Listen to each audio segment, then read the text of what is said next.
Okay, I guess we got all the pictures taken out there, and we're ready for football season 2010. I couldn't help but notice there wasn't quite as many media people as there usually is out there.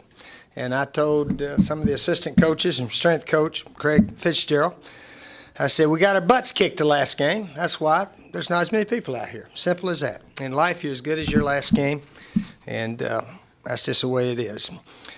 I was telling them back in 1995, we actually won all of our games and then got clobbered by Nebraska in the national championship game. That's all everybody talked about all summer. Went 12-0, won the SEC. No big deal. What'd you do your last game, Coach? Got our butts kicked. So that's where we are. We got our butts kicked, and we're going to try to earn back some respect, but we got to do it on the field. Talking about it's not going to make a heck of a lot of difference. We got to go do it right out here in Williams-Brice Stadium starting September the 2nd against Southern Miss. But we've had a good week of practice. I think first week has gone pretty well. A lot of players are hustling, maybe a little extra than they have in the past, so the attitude's been very good. And we're on progress right now. So we're looking forward to this coming season, realizing that we were not picked in the top 25. And we're maybe not a whole bunch expected of us until we prove we can play at a consistent level. So that's our challenge, and hopefully we can answer the bell. Okay, what kind of questions anybody got? Questions, and please raise your hand. We'll use the microphone. Scotty? Scott Hood from Gamecock Central. Coach, what do you account for the better attitude? Simply new players, or obviously with the way you guys played the last game, it can't be because of that. No, not because of any of that. I think it's because of the players, the better leadership maybe, although the leaders last year were not that bad. But between Cliff Matthews and Lottie Ojibwe, Travian Robertson on offense, Patrick DeMarco, Brian Maddox, Terrence Campbell, those guys have been really good leaders and enthusiastic, go to all the workouts from last year through the summer and so forth. Our leadership is very good right now. It really is. But again, we got to go play the game, and we got to play smart and discipline and all that kind of stuff, and see if we can't develop into a very good team. But I'd say most of the players want to do well. If they really care and show the commitment that they've shown thus far, it spreads to the other young guys and so forth. So that's a good thing. Steve, do you? It sounds like you're going to do more zone blocking this year. Is that going to play pretty heavily into, you think, helping pass protection? Or? Well, blocking would help pass protection, and running obviously helps also. But we're running a lot of the similar plays we ran last year. We hopefully we'll block them a little bit better this year than maybe last year. And again, we won't have as many backward plays as last year. It's difficult to be bottom of the league in rushing and bottom of the league in sacks and do very well. But we've managed to win 7 games doing that, so we're going to try not to do that again. But we do have a good bunch of freshman guys here. Now, how much they'll play, we got to wait and see. But they're the whole second team offensive line is pretty much those freshman players right now, at least 4 out of 5. Do you think the zone blocking could make some difference? Well, you still got to block somebody. You know, everybody thinks you got a different scheme. It's a good scheme, but you still got to block somebody. You know, and you got to block it right. So at times we block it pretty well. At times we don't block well. Of course, we're playing against our defensive guys that are pretty good in there, especially Lottie and Travian and Melvin and some of those guys. But you still got to block, and we got to find out if we can block well when the season starts. Talking about it doesn't do it very good. You know, every year we come in here and say the same things. I'm going to try not to say the same thing. I'm going to try to say we got to wait till September 2nd and see if we're worth a dang. And that's all of us, me, the players, the quarterback, the receivers.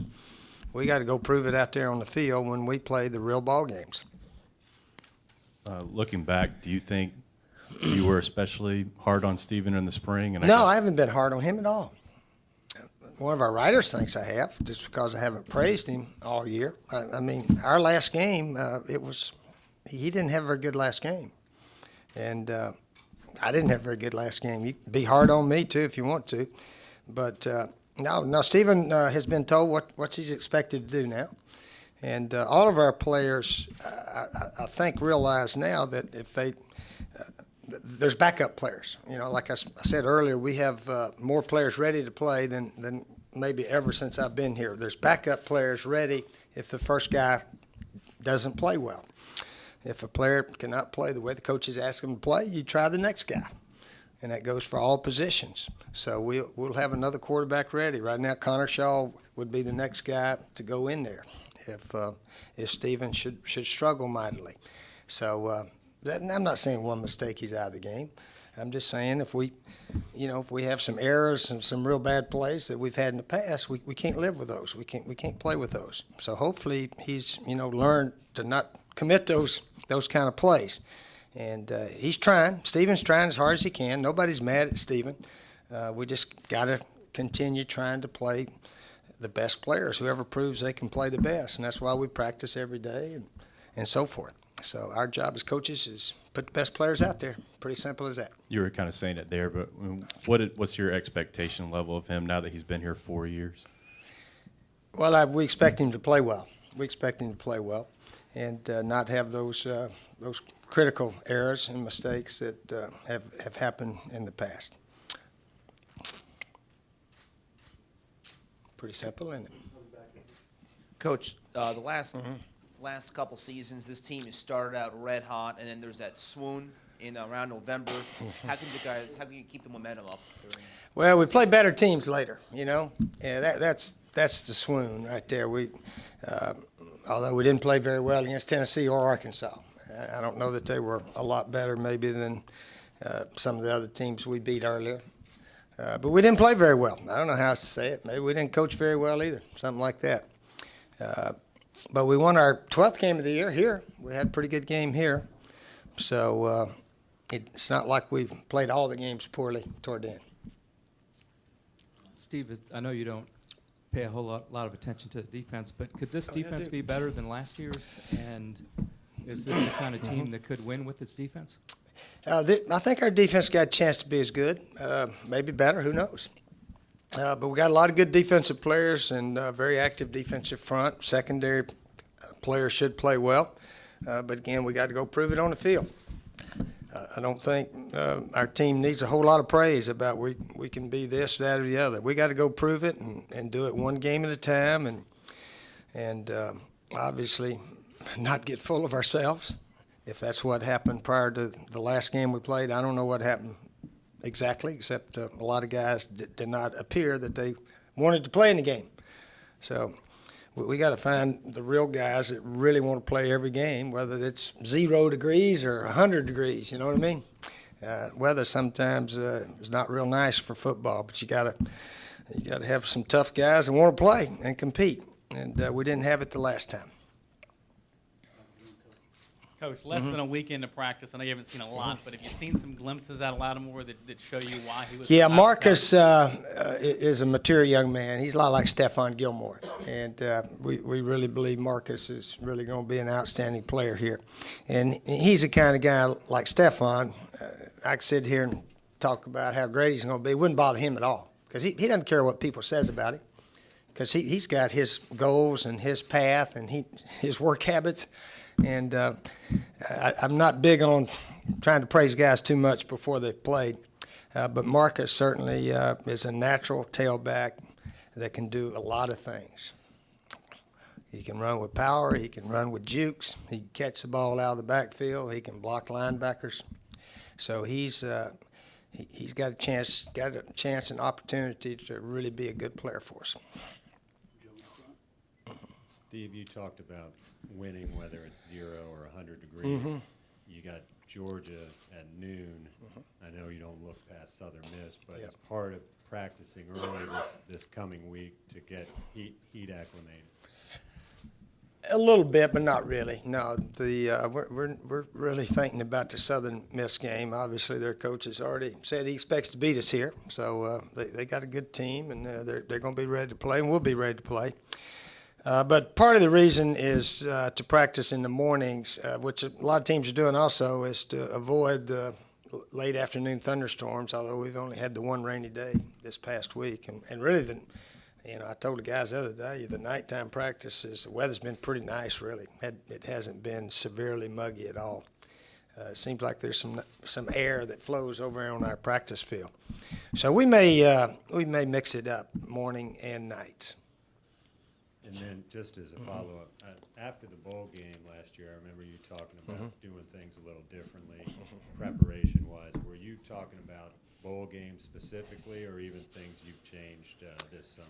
A little bit of doing things differently. Yeah, just a little bit. Not that that was any reason we got our tails beat, but, just little things like our players don't need to sign autographs all week before a game, things like that. And the fans may say, well, you're being a little mean to us, but they don't do that during the regular season. The bowl week is, of course, a lot different because no classes. You got them all day and this, that, and the other. But that really didn't have anything to do with it. It's just the idea that maybe our team can't handle signing autographs all day. I noticed, I saw an article down at the University of Florida. They got security for the players walking. They have about the same kind of walk we have to their practice field. They got security all the way so people don't mob them for autographs. They got people wanting their players to sign all kind of stuff. So it's just a little bit of a distraction, and but you got to handle those things. That's no big deal. But just a little bit of keeping our guys. They don't need to be making speeches to groups and this, that, and the other so much. They need to just concentrate on playing the game. Let's play the game, and then when the season's over, when all the games are over, then we'll do all that kind of stuff. Coach, I know you haven't played a game yet. Can you already tell a big difference in having a team with so many mature players as opposed to having the younger teams that you've had since you've been at South Carolina? Well, I can say everybody's on time now. The guys come on time. I think Victor Hampton's the only guy that was late for a meeting, and he had a pretty good reason. We'd been meeting at 3:30 in the afternoon, and we tried to tell everybody the next day was at 3, and he just forgot. So 1 out of 90. Or 1 out of 105 is not too bad. So he did a little extra running. So, yeah, the guys are on time. They all go to breakfast. We have mandatory breakfast, lunch, and so forth. So, in the old days, we'd have 4 or 5 miss breakfast, 4 or 5 miss. And then our strength coach back then, he'd put them on the Stairmaster, and then they'd have so many they couldn't ever do it. And we just had a heck of a mess. So now Coach Fitz runs them. He takes care of it, and it seems to be working better this way for whatever reason. But our guys are more accountable. That's the thing.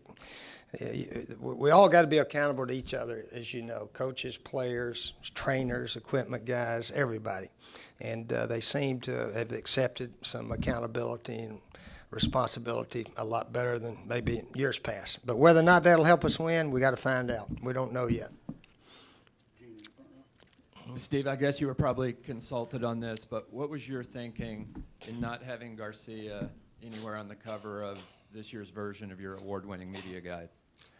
I think we had mostly all the seniors on there. He's just a junior right now. You got Jeffrey on there, Gilmore. Alshon's on there? Okay. Well, those guys made all conference or all something or another. And maybe we thought Stephen didn't belong on there. How's that? When he earns the right to get on there, we'll put him on there. Okay? Coach, what kind of role is Pat DeMarco going to have in the offense this year? Patrick's been playing fullback and tight end, and sometimes we got those guys on the line, sometimes in the backfield a little bit. So he's a combination tight end, fullback.